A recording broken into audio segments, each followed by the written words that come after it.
Saha motor pilap deui. Mang Endang Bapak Endang di daerah ditu Jatiwangi. Jatiwangi dan Andir. Andir. Iya teh. Kalau resan beliau punya penangkaran di kampungnya di desanya. Hanya sering berapa hari sekali ke sini. Nyari Mau pakan. cari pakan cacing, tanya-tanya dengan yang sudah pengalaman, kok kenapa pada mati terus ikan lele yang di Budik Damber yang dikasih sama program buku. Kita tanya-tanya, Pak Endang, ini jenis apa lelenya nih yang kebetulan dibagikan dari desa nih? Kalau lihat dari bentuk kepala ini Cek ke sini ah. lele mutiara. Lele mutiara memang model jenis baru yang perbedaannya antara kepala sama corak di bawah insang. Kalau dia lelenya sangkuriang ada corak hitam di bawah insang, terus kepalanya bentuknya pipih. Tapi kalau mutiara dia ada corak batik di kepalanya ini, semacam tulang-tulangnya, urat-urat tulangnya kelihatan. Terus bentuk kepalanya sedikit bulat, juga badannya pendek. Untuk angka kematian kenapa ikan lele banyak yang mati, ini dari segi kulit dia sudah terluka.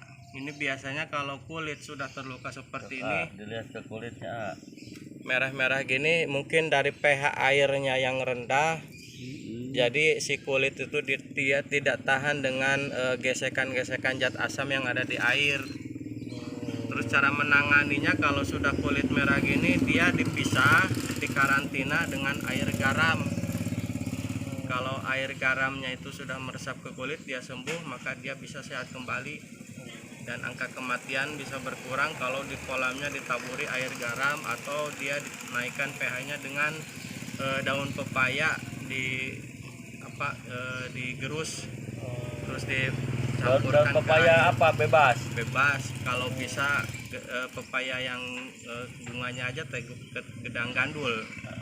Nah kalau yang nggak ada ya nggak apa-apa, bebas. Yang penting dari zat hijau pepaya itu bisa menetralkan air. Ya, jadi luar biasa guys. terus untuk ininya, untuk cara perawatannya, untuk yang seperti ini dipisah dulu Pak, jangan disatuin. Jadi dia dipisah di satu wadah yang sudah mengandung zat garam tinggi. Oh gitu. Tapi kalau yang masih sehat kasih garamnya yang normal aja.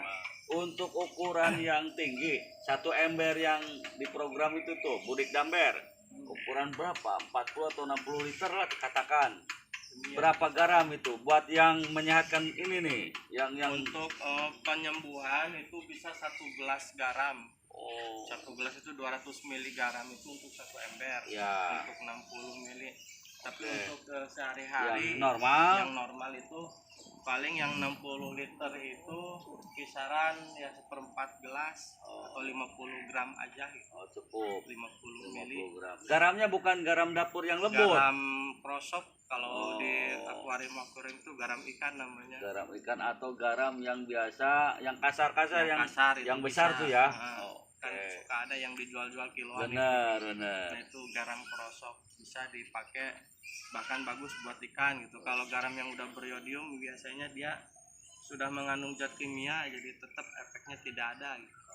Tidak ada penyembuhannya, tidak ada, terus pH-nya tetap masih aja seperti biasa gitu, turun min atau kalau kena air hujan kan pH-nya dia zat asamnya tinggi, itu nanti pakai garam itu normal, netral kembali gitu.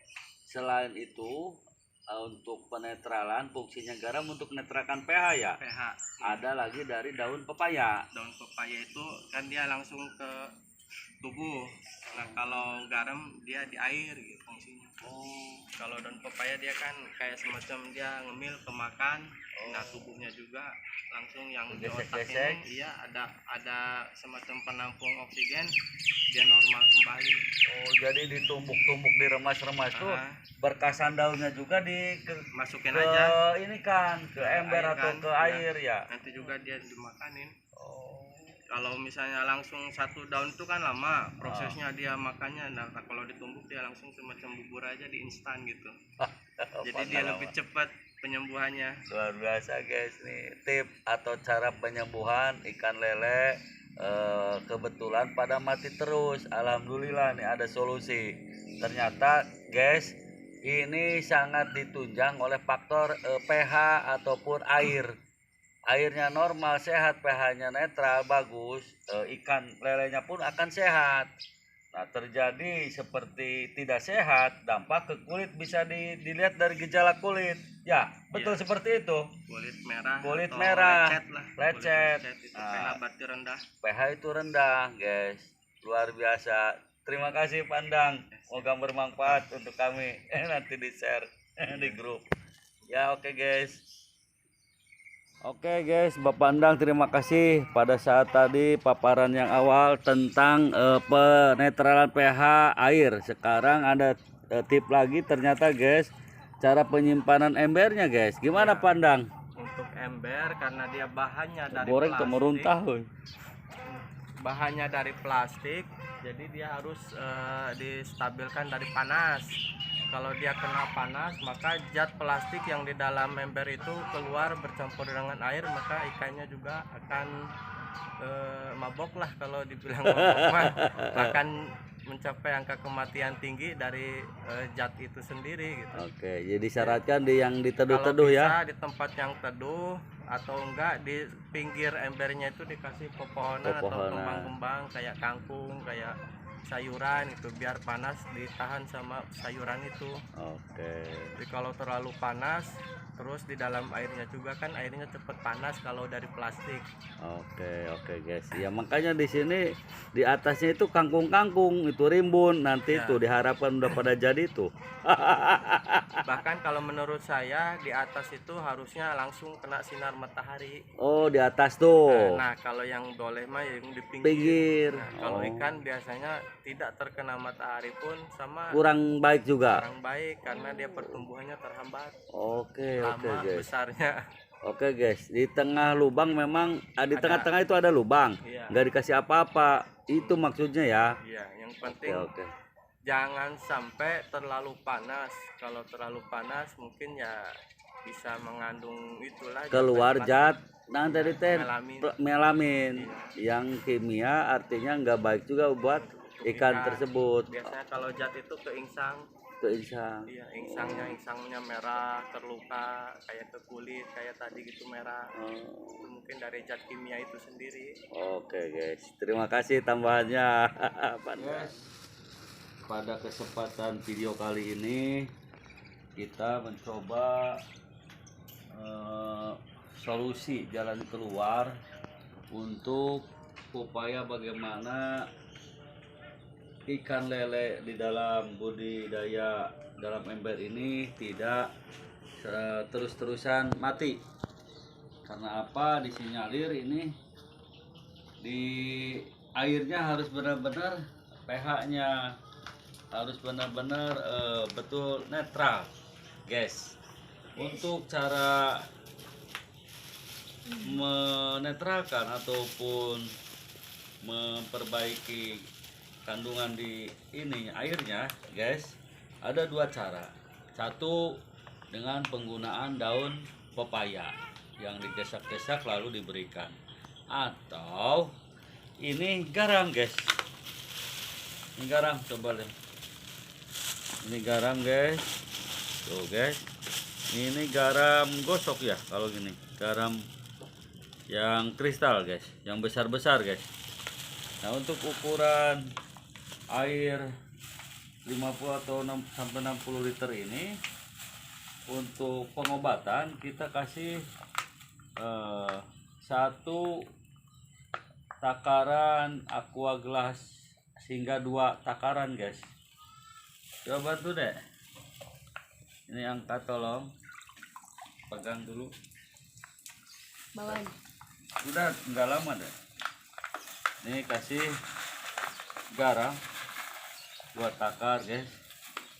Aqua ya. 1,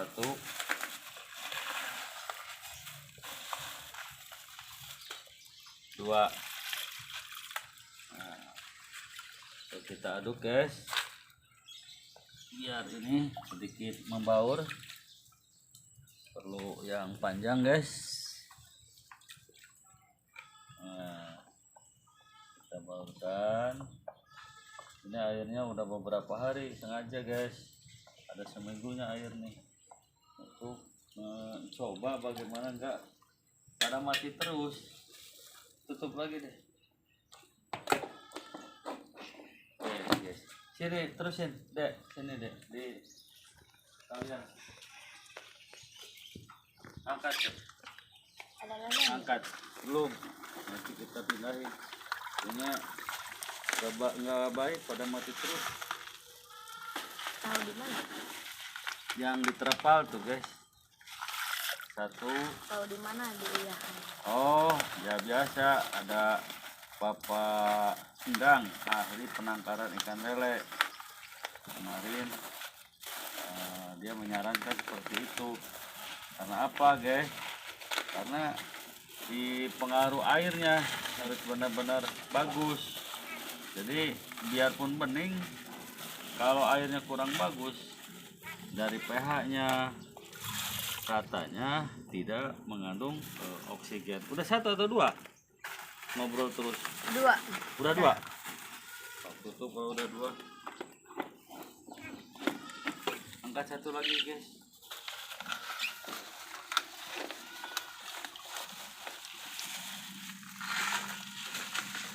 Tahan dulu teh. Ya,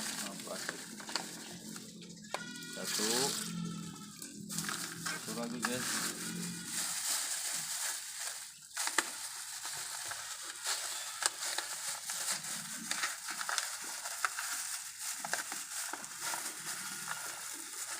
Mas ya, sebentar, nggak lama deh.